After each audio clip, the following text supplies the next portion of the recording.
Hey guys, it's Toby Morrison from CFS Health, and I'm so excited and chuffed to have Carly Warson on the other end. Hey Carly. Hi. Hey, thanks for jumping on and doing this interview with us. We go back a long way, and it's pretty special to be able to do this interview. How many years ago was it that we worked together? How old was I? I think it was You were maybe young. 11 years ago, 12 years ago, Shit. Okay. over So, a decade.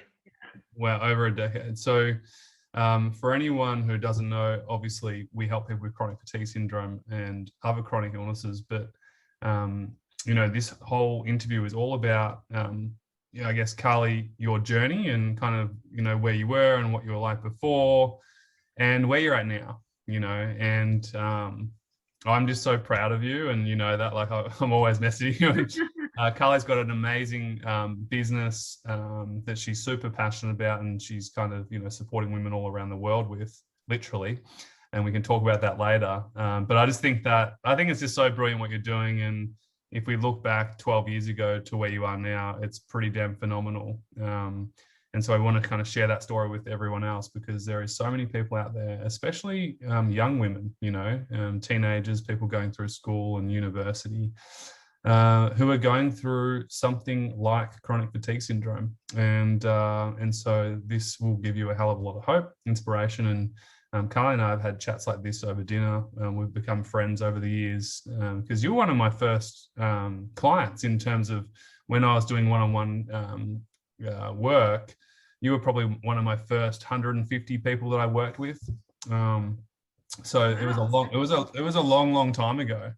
And now obviously we've got the online recovery program. We're helping people in 51 countries, and it's just, it's just reached a whole nother level. But back then, let's start with kind of, how it all came about. You were studying, you were a year 12, weren't you? I think at the time. Yeah, I was in year 12. I just started year 12, so I was 17. Mm. And I got sick with a cold, which when you're 17, you're invincible, like whatever. Mm. So I kept studying, kept going to 18ths, just kept living life. And then that kind of turned into the flu, which turned into laryngitis, which never really went away. So I just kept pushing myself. At that point in my life, I had no reason not to. Like, I completely thought I was invincible, and really just it completely ignored my body, and just totally drove myself into the ground, and ended up not finishing year 12. It was quite an amazing turnaround. So like, I first got sick in April of my final year of school, and by October exams, I couldn't really get off the couch. I could barely talk. I couldn't wash my own hair. I like to get from my bedroom to the couch, which was what I would do every day. That was the activity. There was nothing more. So in those 6 months, I went from living a full and rich life to literally being couch bound and not being able to finish school, not being able to go to 18ths, like drive around with everyone, go on holidays after finishing. Yeah. So it was a really sad time in life to miss out on. Yeah. Would you say you're a high achiever? Like, were you a perfectionist back then? Total perfectionist. Yeah. And I'm sure this resonates with a lot of people with chronic fatigue, because a lot of the time there's a similar personality type. But yes, total perfectionist. Everything in life had kind of gone my way up until that point. That I had lived a good life, and anything that I worked towards, I achieved. Because when you're young and you work hard, Mm. there's kind of there weren't that many barriers. So Mm. this was quite a big, a rude shock for me, and a really big awakening to actually be in a position where I had no control.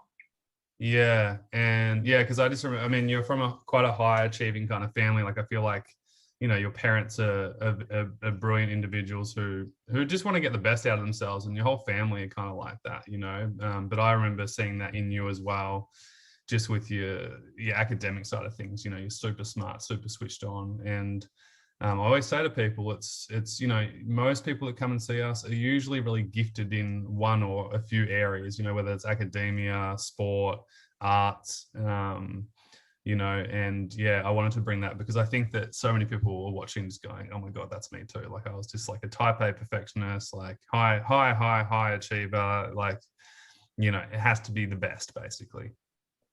Well, I think that's the difference between the people, a lot of the time, the people that develop chronic fatigue and those that don't. It's that intensity and that like all or nothing attitude, which you learn throughout the journey is something that you need to let go of a little bit. And there are some amazing life lessons in recovery.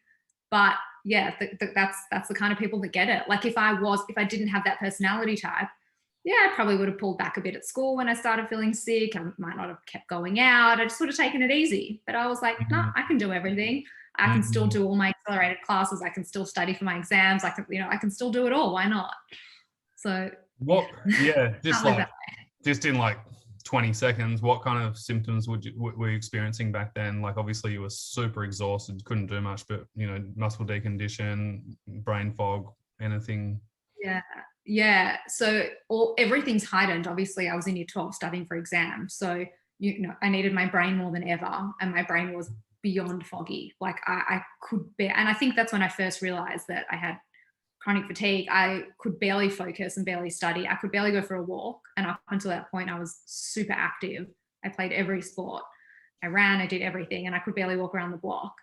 I also had lost my voice, and that was my reoccurring symptom throughout my 6 years of chronic fatigue. I would lose my voice whenever I got run down.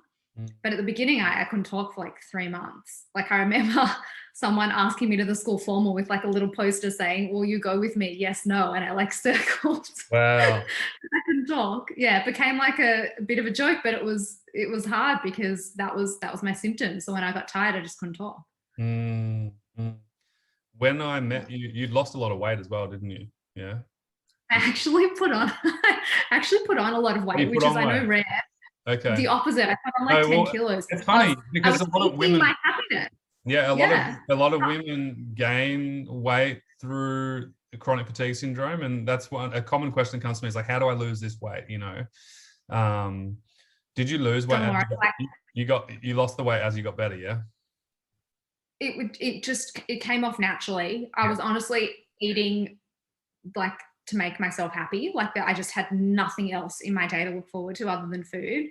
I also became obsessed with eating because I felt like it was my only controllable energy source, which sounds crazy, but I just really? I was like, okay, the only thing I can do to get energy is food. Like if I don't have food, I'm going to be low in energy. And I became like obsessed with eating and what time I would eat. I just felt like it gave me some little sense of control. And like even now I still like carry around snacks because I've got this fear of being hungry. Well, you do you love your food. But the weight is the symptom. It's not the issue. And so you don't need to focus about losing the weight because it's why you're eating that's the issue. Like it honestly just dropped off completely naturally and I've been the same weight ever since. But yeah, don't worry about the weight, worry about why you're eating. And also just getting healthy. Like I think, one of the things that I say to my clients, I love just getting on the calls with old clients like you, because like all you guys are like coaches without being coaches. It's so good. I'm like sitting back like, yeah, that's good advice. But one of the things I say to my guys is like, focus on your health and naturally the weight you will get to your healthy weight. Because you won't be overly stressed, your system won't be adding on inflammation and basically fat, storing fat as a way of protecting, as a protection mechanism, if you look in the olden days. So it's good advice. So man, what was it like? Do you remember who you got diagnosed by? Yeah, I actually kind of diagnosed myself. I feel like I was lucky in that, probably lucky and unlucky, but I just want to say, I got to interrupt for 1 second though. Like your parents are very resourceful people in the sense that they're not people who would ever give up. And so I'm sure, which is a blessing and a curse. How many people do you reckon you saw before you came to the conclusion that, it was chronic fatigue syndrome? So when I first got sick, like after about a month of feeling not myself, I went to my GP who said, just rest, which is the worst advice ever. So I literally didn't move for like a week and I felt even worse. And at that point, I had known some people that had chronic fatigue. And I just went to my mum and said, I've got chronic fatigue. I just know I do. And she was like, it's so rare. Well, but so I'm saying this because it was a blessing in some senses, but it was a curse in other ways because I became so fixated on on that I almost like, I just fell into it. Whereas if I don't know, maybe if I didn't know what it was, I wouldn't have, would have Maybe, gone but down a different path. But you were pretty bad, at that stage. Like it wasn't like it was just mildly fatigued. You were pretty crook, right? But not many people know anyone else in their circle that had chronic fatigue syndrome. And so in a way, you were kind of lucky in a way, because people watching this right now, for the first time ever, they're hearing a story that they've never fucking heard before. Excuse my French, but like imagine being crook for 10 years, being sick with chronic fatigue syndrome for 10 years or 5 or whatever, one, and not knowing. Like never ever hearing a story of like, oh my God, that's me. Like that's what I experienced. And like, that's pretty powerful. But the fact that you got on it within a month is just like, that's it was pretty soon. And then I went to see a few doctors, but there's nothing medically, well, at least back then, that anyone could tell me. So even though I had kind of got the diagnosis and seen the right people, I felt completely alone. I had no advice about how to recover, and I literally did all the wrong things up until a few other things that I did later on to help me. But for about, it would have been like 8 months, I was just literally resting on the couch because I thought that's what I needed to do to get better. And these expert doctors weren't telling me otherwise. And if I had come into contact with the right people then, it could have been a very different story. So I can imagine the experience of not being diagnosed early would be really frustrating, and you'd feel like you're going crazy and you're making it up. But on the other hand, being diagnosed, like, I just felt still completely alone and had no idea what to do. Oh my God, you just said so many things I want to talk about. No, this is why I wanted to get you on the call, because it's so good. You've got such great awareness. This is what drove me to start helping people in the whole first place, was exactly the experience you just spoke about. And there are people who 10 years it's taken to get a diagnosis. And the thought, sometimes longer, and the thought and being told there's nothing wrong with you. It's all in your head, or sweat it out, or rest, and this is the problem. Rest. Oh my God. Yeah. And like, this is what I always say to everyone. You just said it. You said, if I knew what to do in the right way, it would have been a quicker story, probably. It would have been. And like, you will have seen with the people you help, from the time that you help them to the time that they recover. Like, imagine if you'd come on board earlier. Well, that's what I try and tell people, but it's so hard for someone who's been sick for 10 or 20 years to know that it's possible. And Carly, we speak a lot, but we spoke, I can't remember, it was probably a year ago, and I was telling you about some of our clients who are doing really well now, and you said to me, I said, what would you tell someone if you could tell them anything and they're going through chronic fatigue syndrome? I don't know if you remember this, but you said to me, I would tell them to know that recovery is possible, because I think you said to me, you spent years believing that it wasn't possible, and it almost got in the way of you getting better faster, because you just didn't believe it was even possible. And so when you finally realized, oh well, I can make progress, and I'm starting to get better, that's when kind of the momentum built, and you started to really, you kind of went all in. I remember working with you. We worked together for probably a year, and then after you recovered, we still trained. We worked together just on life and physical training. And but I think that's a powerful thing. Is like, some people here have been struggling for 20 years or 10 years or whatever, and thinking that, well, this is just the way it is, and there's no way I can get better, and because probably someone told them that was the truth, which is just an opinion, not fact. Yeah. So you went to a specialist, they diagnosed you with chronic fatigue syndrome, and like you said, you just felt totally hopeless, helpless. You're like, in one way it was kind of good, because you kind of knew that's what it was, but on the other hand, you went home. Yeah, there was nothing online. Social media, like, I'd only gotten Facebook the year before, so like, this whole network, being able to connect with people, was really new. So there weren't really many resources aside from like your traditional GPs and specialists. So I just, I suffered silently at home for months, which felt like years. Like, you can't describe how long a day felt. it honestly, the lockdowns last year, which were brutal for a lot of people, like could not have been easier because of my experience being literally trapped in my house alone while the rest of the world moved on.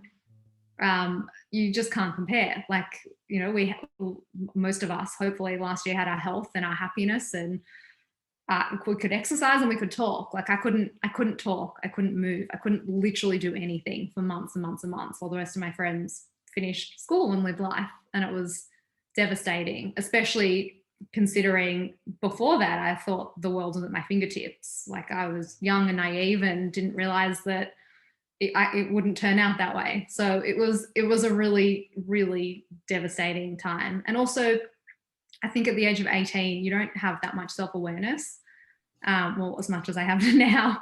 And you just like, you're still figuring yourself out. So yeah, missing out on life was a really big deal, as I'm sure it is at any age.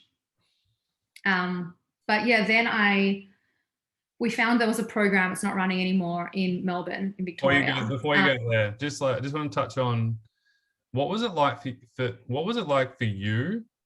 And I can't imagine your parents pressuring you, but did you feel pressure, like this guilt, you know, like you're not, you know, you're trying lots of different things and just you're not getting anywhere, or, you know, like was there a sense of guilt within the family and within yourself? And how did your parents feel? Like, I mean, we're still friends today. I spoke to your dad last week, but I can only imagine the stress, you know, that your family went through as well. Yeah, it puts a huge strain on the family. They live it with you, and they're the only ones that really see it, because when you do go out and you engage with the world and with friends, you're your best version, and it's maybe an hour of 24 hours. Yes. So they're really the only ones that see you raw. And every single family member, I have 2 sisters, every single family member lived it with me and played a different role. And it was sometimes really sad and really hard, and sometimes really frustrating and angry. I was angry. Like there was, you know, my parents obviously would do anything for me, but at times I think they felt frustrated and were like, well, why can't you just do this? Or how are you not better? Or and you know, I would lash out at them and they would lash out at me. And we, prior to that, were, you know, very civil, had never really had any tension or anything before. So it was a roller coaster, but it was very emotional and frustrating for everyone. Yeah. Your parents, yeah, go. I was gonna say, there were nights where, you know, it's hard to express, and especially at that age, how devastating something like that is on you. Oh, and I think like for most of the day I would just kind of carry it and be okay, and then sometimes in the middle of the night I would just be so overwhelmed with sadness and anxiety, I would just burst into my parents' room hysterically crying. It was like there was just no release and no way of expressing how devastating it was. Yeah. So it was brutal on the whole family. Especially when you don't have help and hope, you know, and I know this change, you're about to talk about this part, but, you know, this change for you. But I know, you know, I remember when because I, you know, sometimes spoke to your parents throughout the journey of working with you, and your mum, like your mum's a bit of a worrywart, you know, like she's so good old Lana, like freaking out. And funnily enough, now she's gone on to study counselling so she can help other mothers, you know, who are going through the experience with the family, which I think is brilliant. She's going to be so amazing. We're going to get her to speak inside our program eventually as well, because we've got a fair few mums in there helping their kids. But, you know, yeah, like, it's such a catch-22. Like sometimes the love and support is so good, but then sometimes their drive for you to get better puts this kind of unnecessary pressure on top of you that you don't need, because you've already got enough fucking pressure as it is. Like, you know, and you have to let go of that, and that's that can take time. But I feel like there was a turning point for you, and I know you were about to talk about, you know, starting a type of program, but there was a turning point for you when we were working together, where it almost went from, you know, your parents kind of helping you to then you helping yourself, and you kind of stepped into this looking after yourself responsibility as well, you know. And there was a point in that where you could, you know, like you needed the help initially, but then it kind of just turned into well, now I'm taking charge of it and I'm all good. Thanks, mum and dad. I'll look after myself. And that was like a stepping stone, you know, progress back to you getting your life back, basically. I actually remember like that exact moment. It had been, I think it was like, I'd had chronic fatigue for 4 years, and I'd kind of gone like this up and down, a little bit up, a little bit down, but like hovering around this line. And I kind of couldn't get to a point where I could fully live life. Like I was at uni part-time. I could kind of socialize part-time, like everything. I wasn't on the couch anymore, but I was hovering this line of like, just not really engaged in life still. And I remember, so I was a little bit older. I must have been like, 22 at that point. I remember it was February going, do you know what? I'd rather not live another day than live one more day like this. And I had never felt that way before. I'd been so encompassed in fear that I felt like, it literally felt like a cloak that I was wearing every day. I felt so scared. And I felt so fearful of being tired that everything I did, every decision that I made had so much anxiety that it would be exhausting. But if I go to dinner, I'm going to be too tired to do this tomorrow, and then I won't be able to go to uni on Monday. And it was just such an exhausting way to live. And I had so much fear, and I feel like that's why there was so much tension with everyone around me, because we were all feeling that fear and that energy of, how are we going to do this? How are we going to do another day? And I remember that moment going, I'm done. I'm dropping this cloak and I'm leaving it behind. And I would literally, I just don't care anymore. Like I had zero fear, and I like just stepped into the world, and within a year regained my entire life. Like it was insane, but it was literally the fear. And obviously I had the right support network around me, and I was doing the right training, and I didn't go from 0 to 100 overnight. I took steps towards it. But yeah, that moment, it wasn't like, I don't know if it was a balance of maturity and being, I had just started training with you and having the right support network, but there was just something that clicked that went, so what? Like I'm trying to preserve energy, and maybe I won't feel so tired if I don't do this and this, but who cares what to live this kind of life? Like, what's the point? Like, go hard or go home here. Take control. Yeah, well, yeah, I think, and the thing was, and you guys at home, don't mistake what you're saying is, it wasn't go hard as in push yourself beyond your limits. No. It was no, I'm all in. Mentally. Yes, yeah. Mentally. It was like, I'm all in with what I'm doing in this moment. I'm all in mentally. Yes, yeah. Exactly. I'm committed to this mentally. Yes. It was not. I'm not a go hard or go. No, and this is perfect, because we talk about this in this program too. Like basically, there's 2 phases. Yeah, you get to a point where you improve a little bit and you've progressed, but then you're at that kind of plateau level, 5 out of 10, maybe 3 out of 10, 4 out of 10. For some people, for some people, they kind of get there and think that's it, which we teach it's not it. That's just one level. No way. And as you know, as you get better in life, there's multiple levels, and then you live life. And then when you're living life, there's multiple levels too. You add in relationships, you add in business, and you've got a really successful business, and there's another level to that. And now for you, I'm sure right now there's a whole nother level to that. And so it never stops. But you got to that point where there was a whole nother level, and basically we call this integrating back into life. And I'm so glad that you said that, over the next year, that's when it kind of happened. It wasn't like an instantaneous overnight. It was doing the right things at the right time, and then progressing with that. I remember you starting work. At your dad's company. I think was that your first job, or was that your second job? I can't remember. I worked throughout chronic fatigue, but when I started working on my business, I worked part-time for my dad. That's right. And then you started Fold Swim, which is now called Form and Fold. Form and Fold. Yeah, we had a business change name there, which we'll talk about at the end, because I think it's really cool what you've done. But yeah, let's go back a bit. I'm getting a bit excited here, but let's go back to when you were about to say, there was a program basically. So you were lost. You had no hope. You had no help. Your parents were scrambling, trying every freaking thing under the sun, like we all do.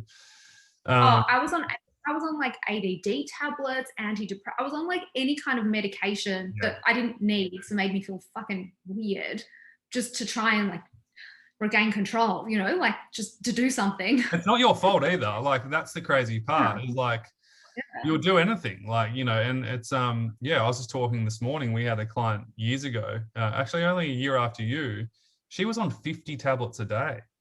Oh, 50. Yeah, I think I was on 48. I would count every morning. There was like Oh wow. supplements and this. It was like, Yeah. yeah, made no sense. And this is what I want to say too, because so many people, when they join our program, they're like, can you tell me the right supplement to take, and how many supplements should I take? And can I just say, like I say, look, we're not against supplements. You can supplement, but it is just a supplement. It's supplementing your life. And you got this when we started working together. Things changed, and it was going from everything, focusing on everything outside of me that can help me, versus what can I do within the 24 hours that I have to help me, which is actually going to make the biggest impact. And yeah, sure, I can take the supplement or whatever, or the medication if it is helpful and useful. But there was a shift, and there always is a shift with everyone that we work with. I've never ever met anyone who has recovered from chronic fatigue syndrome and says, Toby, it was the pill that you know, that supplement that guy gave me, and oh my God, like, never. No, it's a balance. Like, and I think that's the biggest lesson you learn, is often you get chronic fatigue because you're unbalanced, and you have to regain your balance. And only when you do can you be free of it. But it's a lifelong lesson. But it's not one thing. Just like any success story in life, it's not just one thing. It's cumulative, and it's a combination, and it's timing, and it's everything. But right thing at the right you time. just need it. The principles to recovery are the same principles to living a good life. Like, you just need to be healthy and balanced and fueling yourself in many ways. Like, and even post, which I'm sure we'll get to, but post recovery, like, I still bring myself back to those principles whenever I'm feeling like really exhausted or really overworked. I'm like, I've learned this lesson. Like, why am I doing this? I know I need to be balanced. I know I need to eat well. I need to sleep well, exercise, see my friends, work. Just balance. There's no one thing. Exactly. But that's called health. Like, health. But people, like, I think, and I was the same, you want a quick fix, and yeah, unfortunately it's just, everything's just got to line up together. Yeah, that's right. And I think also what's the reason why I started all this so many years ago, and we worked on this when we worked together. Like, it was so easy for the doctor to say, oh, just eat well, sleep well, and rest, or, you know, move your body. And it's like, how do I move my body? Like, I can barely, I'm so like, I'm sick. Like, how I actually can't, I don't have energy. Or how do I sleep well? Or what do I eat? Like, you know, there was no practical guidelines. So you almost have to start on the minute level to really embed those tiny changes or big changes that are so important, but on a small level, because that's where you're at. And then from there we build. And it doesn't matter where you're at, whether you're 1 out of 10 or a 7 out of 10. You know, those fundamental changes are really what's necessary. So you were going to say your journey into kind of realizing that, you know, there are things that you can do for yourself. What was that like? So yeah, we discovered this program, and it was a live-in program for a month. We lived at this hotel, and there was structured every, you know, day there were varying activities, hydrotherapy, meditation, counseling, a whole variety of things, but you're with a group of people who had chronic fatigue, which was really amazing, because it was the first time that I'd actually felt like, oh, I'm not alone in this, and you know, there are other people, and understood, and that was a really great experience in that regard. And really, so I got sick in April. This was the following February, so hadn't even been a year yet. Yeah. And I went into that barely being able to move or talk. And I think, like, the idea behind that was just like a boot camp to kickstart the body, to go, look, you can do it. You're going to live through it. Like, and it wasn't anything crazy. It was just, you know, some hydrotherapy with 90-year-olds in the next lane. Like, we weren't playing a basketball game.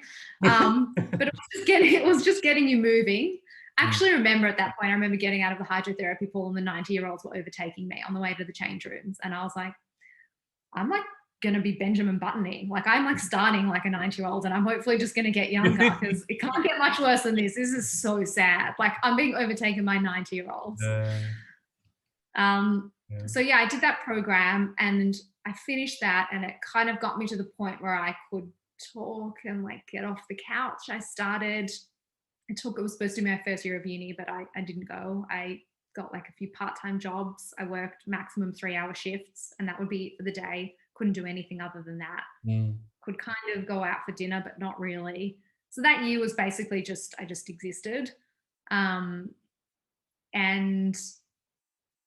then the following year I started uni, which was so hard, like so hard. I started architecture with a bunch of people who were really driven, like me, really driven and really hardworking, and it's a really intense degree. And I just completely collapsed. Like I couldn't understand how I could do something half. I gave it everything, and I couldn't give myself anything because I was giving it all to my studies. So I couldn't really recover. I was just working myself into the ground. It was like the person that got chronic fatigue was still that person who completely overworked and I had no regard for balance. And I literally just, by the end of that year, I was a complete mess, and my parents were so scared. They thought, we've got this, 20-year-old daughter who we thought had everything going for her, and she can't move. Like it had been 3 years at that point, and they thought, what the hell do we do? Like, what do we actually do? The program that I went to had closed down. There was nothing out there. And that is when we met you. Oh, I'm getting tearing. You made me cry.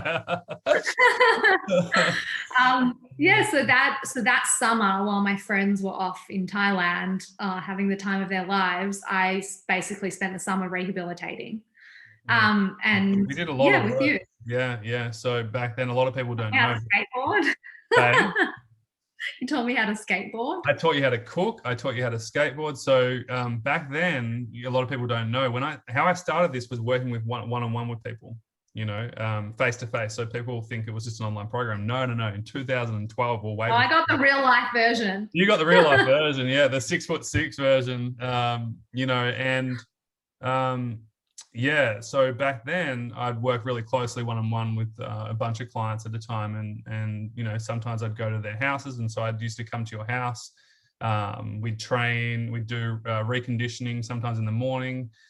Sometimes I think we even did a week where it was quite intensive, and I kind of I taught you how to cook. You didn't know how to bloody eat proper food. So I was like, you need to eat protein and carbohydrates, you need to refuel your body. And we had fun along the way. And this is the thing, even it's been 10 plus years now. And we teach fun in our program. Like, you have to have fun throughout this journey and process. It can't be serious and strict all the time. Otherwise, you're not going to enjoy it. And anything you don't enjoy is actually zapping energy from you.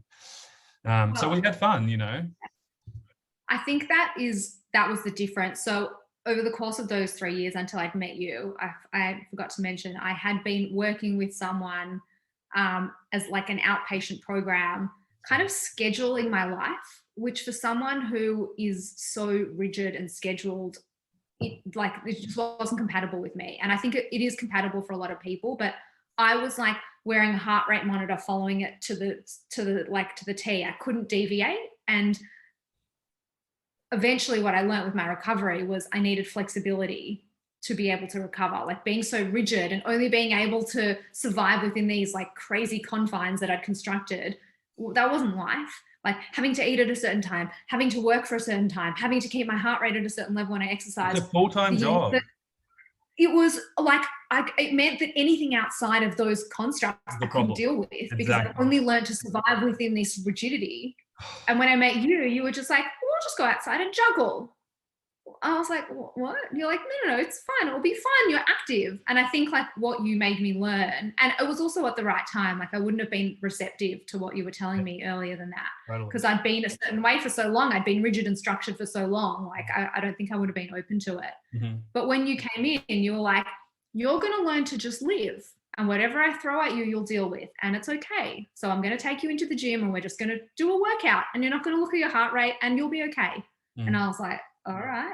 Yeah. And you helped me re-engage in like just natural organic life. Yeah. And I didn't have to fit into this structure, and I just had to kind of learn to adapt to what was thrown at me. But we did it appropriately. And this is the key. Yeah. This is the key. And this is what, oh, this is so good. I knew we'd have these kind of chats. So,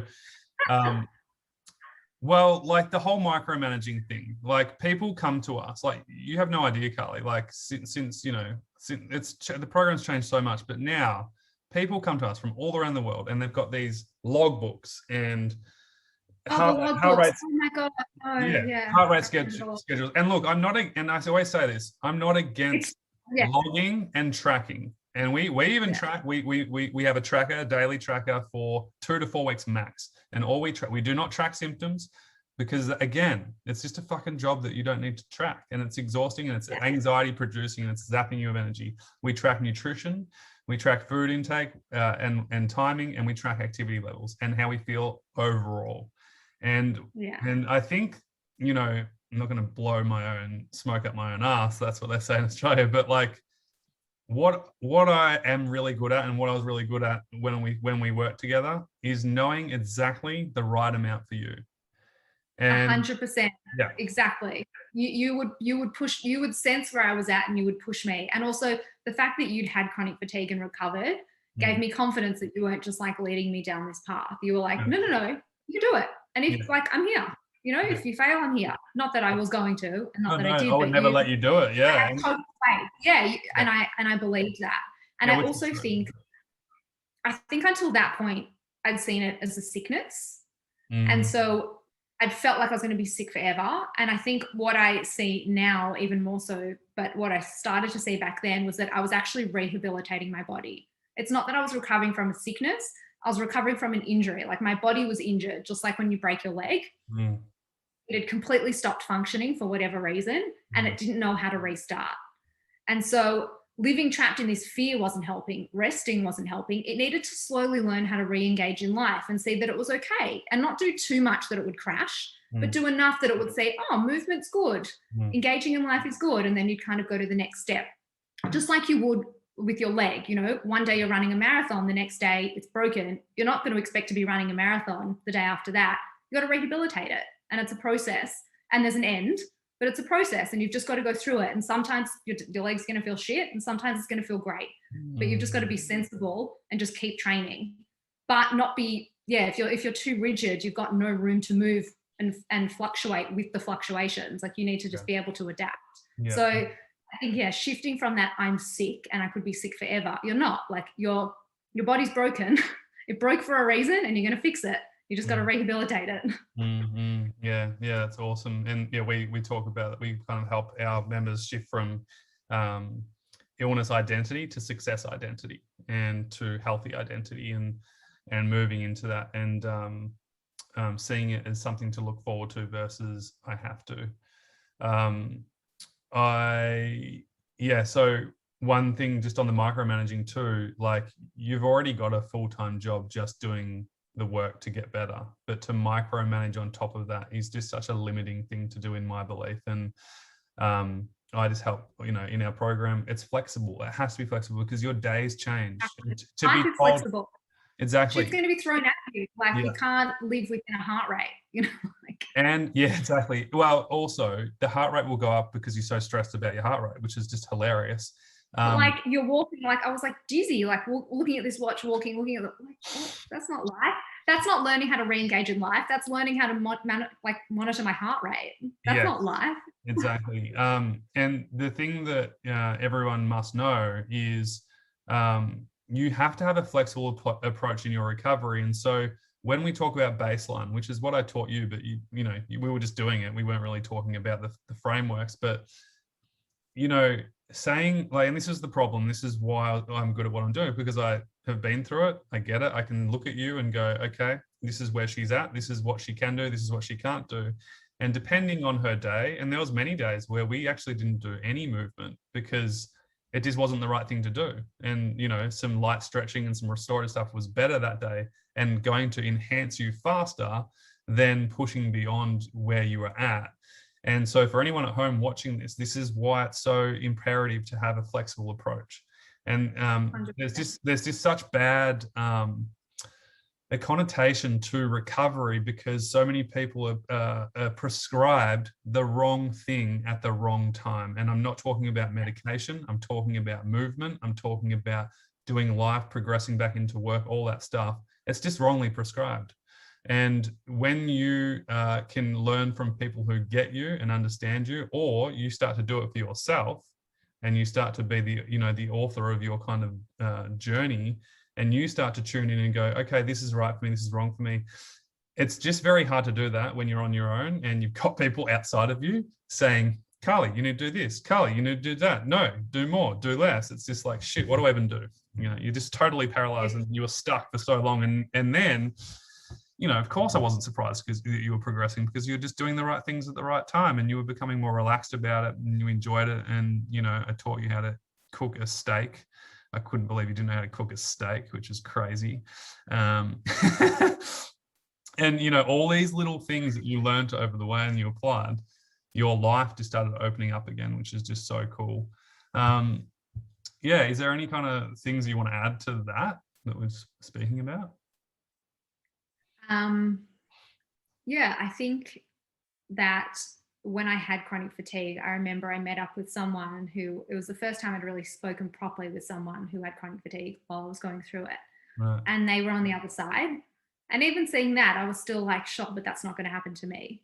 She only had it for 3 years. I'm already 3 years in. And I felt like she was the most similar person I could find to me, but I still felt like I couldn't relate.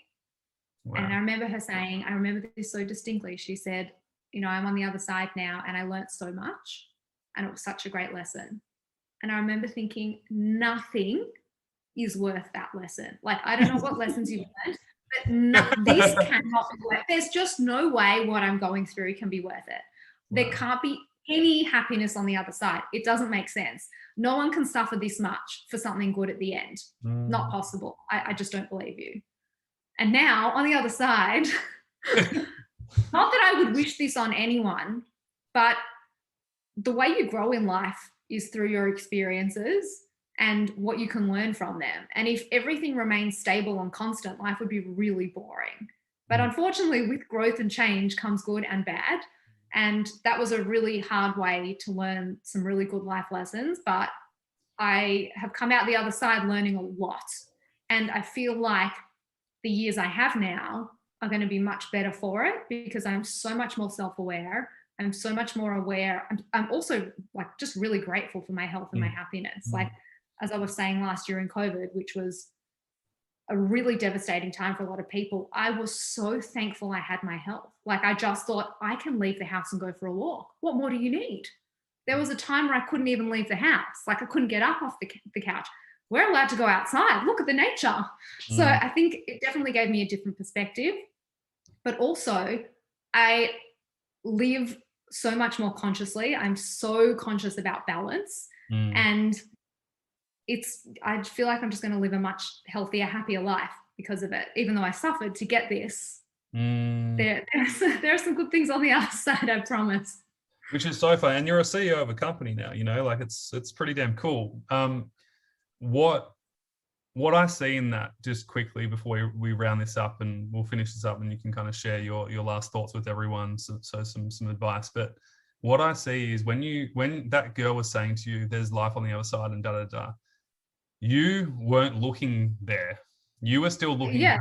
You were still looking back at the old life that you were lost, that you'd everything lost. I've lost. Exactly. Yeah. And so, fuck, like excuse my French again, but and this is what we help people when, as soon as they get in the program, the first 6 weeks is we need to let go of that because that is what's holding you back. And when we shift from focusing on what we don't have to what we can do right now and what we want to move forwards to, values and vision, which you naturally did over the last 5, 7 years, 10 years, really, to what you created today, things start to shift and change. And it actually is a miracle. Like, we see it in our program every day now. Like, a lady from Germany, like, just posted yesterday. She's like, oh my God, I just did my values and my vision. And I just feel so like happy and content moving towards this life that I want to live. And, what I see with you is, what you just explained was perfect, is you were still mourning the old you, what you wanted, what you didn't have, what you wish you could have but you didn't, and then comparing to someone who's got what you want, which is so funny, which is pushing you further away from that, to finally jumping, eventually loosening that, letting go of that eventually, and then coming to the other side, and then focusing on now building the new, and leaning and entering into that, and ultimately creating a whole new life, brand new life for yourself, relationships, career, study, business, and the future forward thinking is in that way. And it was cool that you painted that picture. For any skiers out there, this is a good analogy, but when you ski, when you're scared, you lean back, and whatever bumps come up, you're likely to fall because you're not balanced, and it's a really tiring way to ski. And you fall a lot. And as soon as you lean forwards, you get momentum, and you're in a much better stance, and whatever you encounter, you can go over better. And I literally feel like for the first 3 or 4 years, I was just leaning back. I was like, I'm too scared, I'm too scared, I'm too scared. And so whatever came at me, I would just fall backwards over. And then that moment where I was like, fuck this, I'm taking control. I have no fear. I just leant forwards and sped down the run. It was literally, I know it's such a lame analogy, but no, it's a great analogy. It is literally that. It's it's so counterintuitive to put your body weight forwards and to lean down a mountain when you're going fast, but it is the only thing that's going to get you there. It is so scary, but it's actually the opposite, because it's what you need. Leaning back's not helping.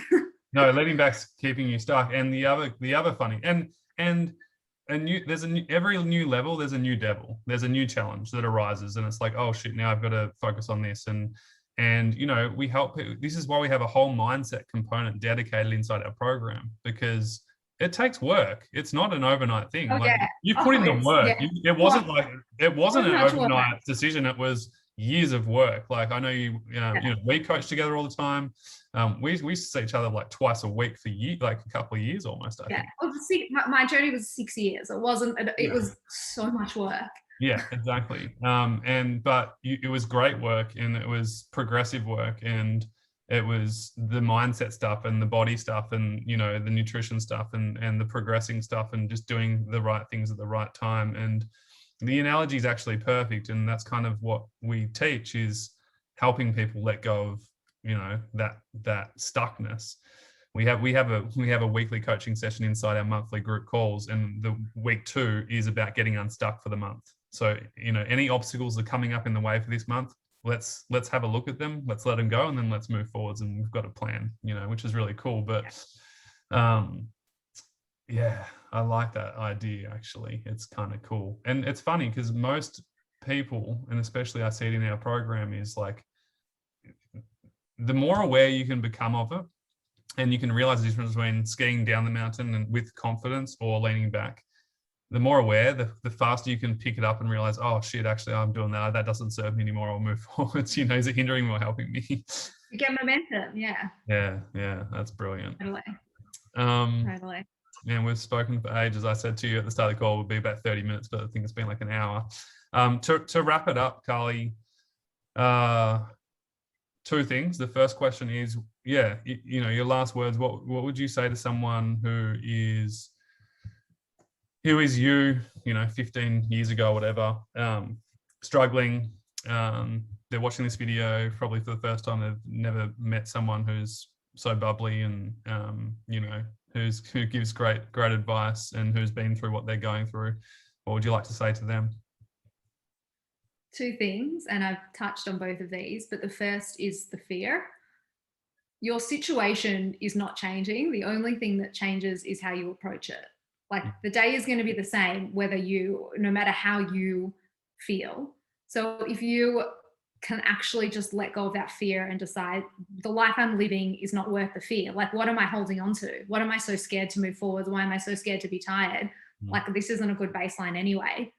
Letting go of that fear and just going, I'm going to step into the day open-minded and without that fear. Well, the day can actually change then. But if you're stepping into it covered in fear, this is going to be the same day.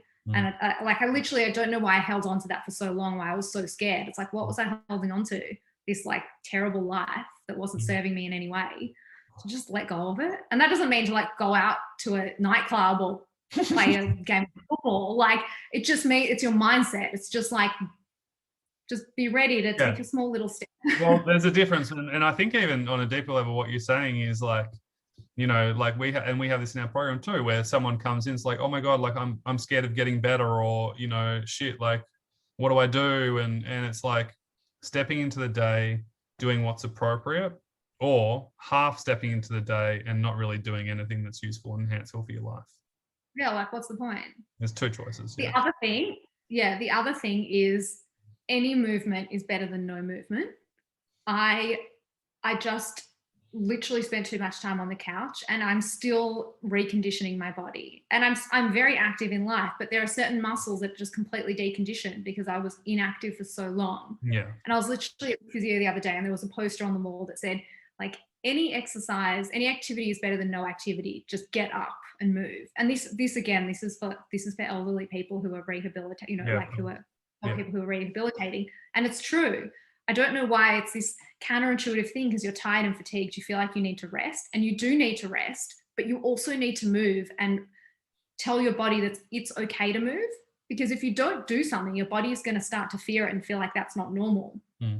So, like, just get up, just like engage in life and show your body that that's okay. It's okay to move. Do not show it that it's okay to lie on the couch all day, because it's not. Like, that cannot be what your body feels safe doing. That's not life. Interesting. Like, That's so I just spent years on the couch, like, just my body just became that, just didn't know how to do anything else. And guys, I'm going to add to this just quickly. You know, if you're fully in bed all the time and you're totally exhausted and you have symptoms and, you know, you're sleeping 15 hours a day and you're just bedbound, what she's saying and what I say is, well, if you can't go outside or you can't go downstairs, sit up. You know, go to the toilet, sit up, lie back down, sit up. We've got one lady at the moment who's been in the program. You have to move.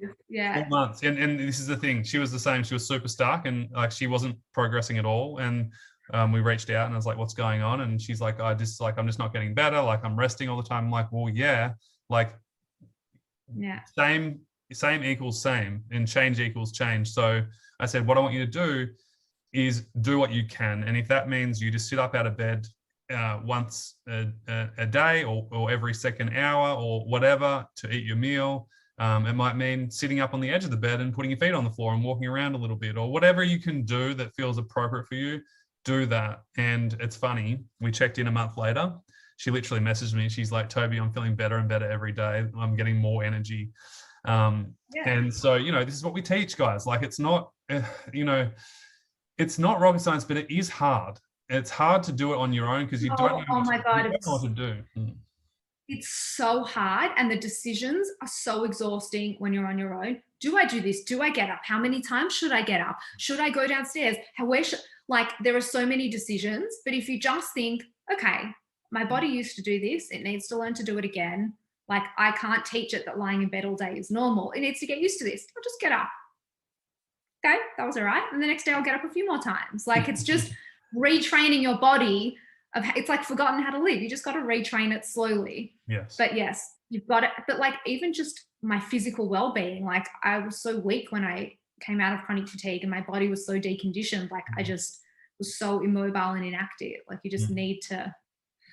Well, the funny thing is, we caught up. When did we catch up last time properly? It was at the snow, wasn't it? And were you skiing or snowboarding? I can't remember.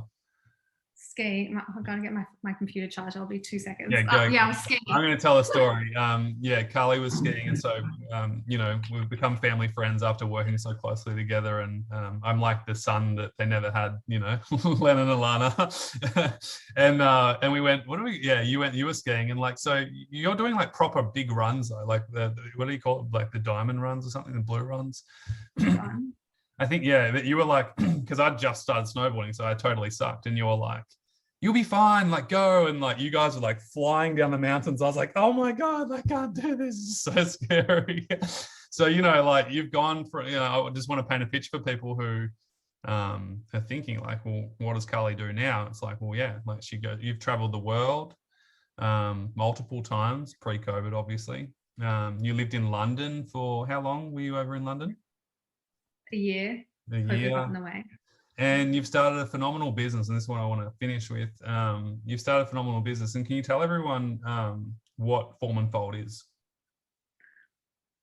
Totally. This has nothing to do with chronic fatigue. No, but it's exciting, and like I said, like we help people get their lives back and then go and do what they love. And I think that what you and your friend have created is incredible. Yeah. So this was literally just at the end of my recovery. It was like a transitional period where I wasn't sure what I was going to do next in my life. But me and my friend came up with a business idea, and we found a gap in the market. So we have a swimwear brand for a niche group of women with a D+ cup size. Yeah, it's been an interesting journey, and so many lessons from chronic fatigue I have applied to this experience as well. Because life throws challenges at you all the time, and like it's the same philosophies. Just got to keep your balance, and because it can get exhausting. Yeah, it's tough work. Well, how many countries has your swimwear been shipped to? Do you know? Oh, like everywhere, like Estonia.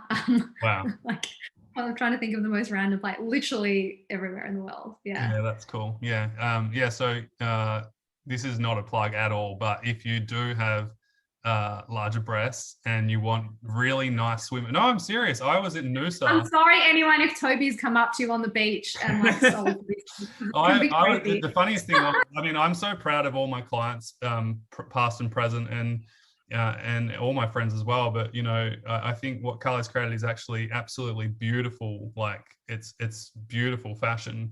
And I was at the beach surfing, and I remember seeing this girl. She was wearing this really nice bikini, like really nice fabric, and I could tell from like 500 meters away, I'm like, I think that's Form and Fold. I think that's Carly's swimwear. And I was walking past her. I was like, excuse me. I'm like, is that the fold? The Form and the Fold? And she's like, yeah. And I'm like, oh my god, that's my friend's business. She's like, oh my god. She's like, tell her I love it. It's the best. It's the biggest spending I've ever had in my life. I'm like.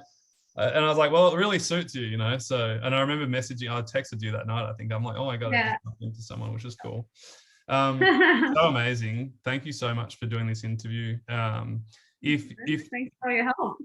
Yeah, my pleasure. Of course. I mean, it feels like I was going to say, it feels like a lifetime ago. It's really like over a decade ago. It was a lifetime. If there's people here who have been wanting to join our program for a long time. Watching every single video on YouTube, Instagram, Facebook, whatever.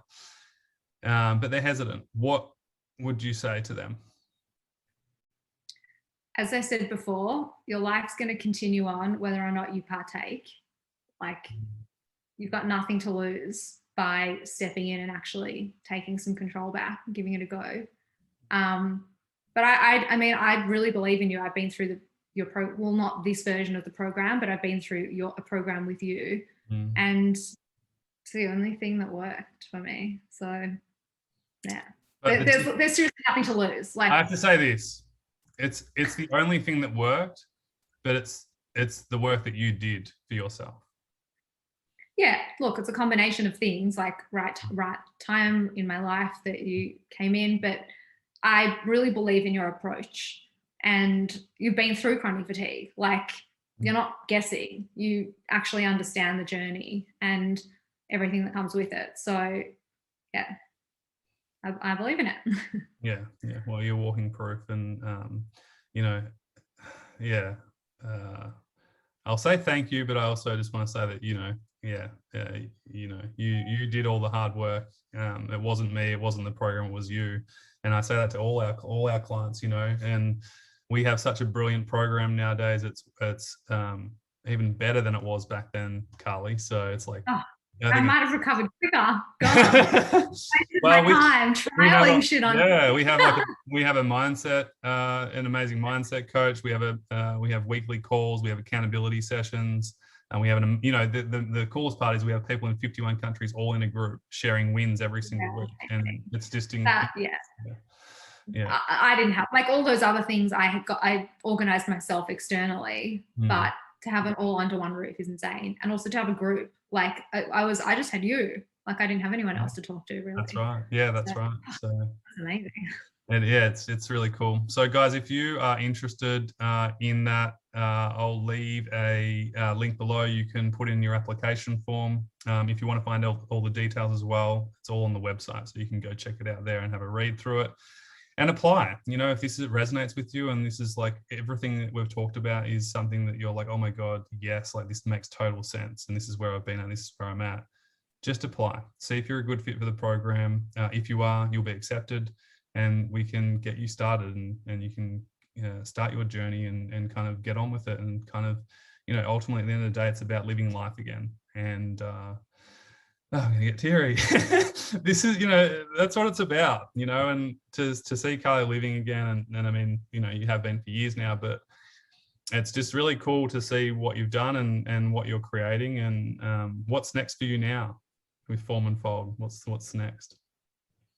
Yeah, well, we've been live for 4 years now, so we're sort of entering the next phase of growth and product development and where we go from here.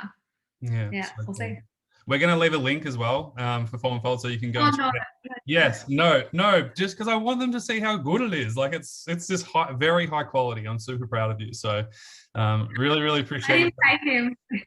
No, of course not. No. But I mean, you guys know on this channel that we like just high quality things, and if it's good, we're gonna share it. And of course, you're a past member who is just doing brilliant work in the world, and we support that. Thanks. So yeah. Thanks for jumping on. It's been so valuable. For the guys who have watched this, leave a comment. Let us know below what was most valuable for you. What was your biggest insight? And yeah, if you're ready, then apply for the program and see if you're a good fit for it. And hopefully speak to some of you soon. Cheers, guys. Thanks, Carly. Bye. Bye.